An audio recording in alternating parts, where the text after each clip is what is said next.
আমরা ইন্টারনেট বন্ধ করতে বাধ্য হই।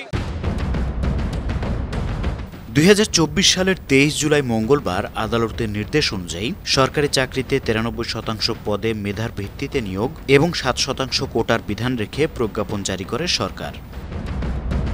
২৩ জুলাইও সারা দেশে সাধারণ ছুটি ছিল। কারফিউ আরও শিথিল করে সরকার। এদিন ষষ্ঠ দিনের মতো পুরো বাংলাদেশ ইন্টারনেটবিহীন ছিল। তবে রাতে ঢাকা ও চট্টগ্রামে সীমিত পরিসরে ব্রডব্যান্ড ইন্টারনেট চালু করা হয়।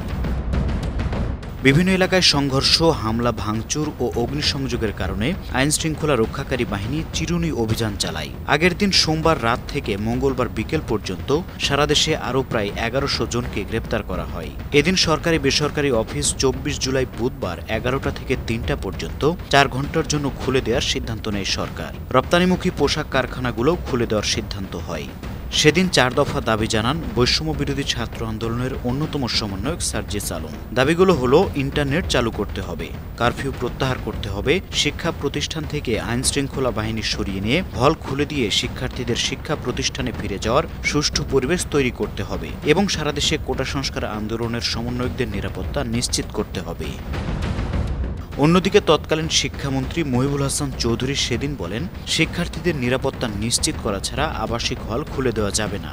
সেদিন বৈষম্যবিরোধী ছাত্র আন্দোলন সংবাদ সম্মেলনে জানায়, ১৮ জুলাই থেকে আন্দোলনের অন্যতম সমন্বয়ক আসিফ মাহমুদ সজীব ভূঁইয়া, আবু বাকের মজুমদার ও রিফাত রশিদ নিখোঁজ রয়েছেন। র্যাপিড অ্যাকশন ব্যাটালিয়নের তৎকালীন মহাপরিচালক মোহাম্মদ হারুন রশিদ বলেন, নাশকতাকারীদের বিরুদ্ধে কঠোর ব্যবস্থা নেওয়া হবে। News desk, ৫২ TV.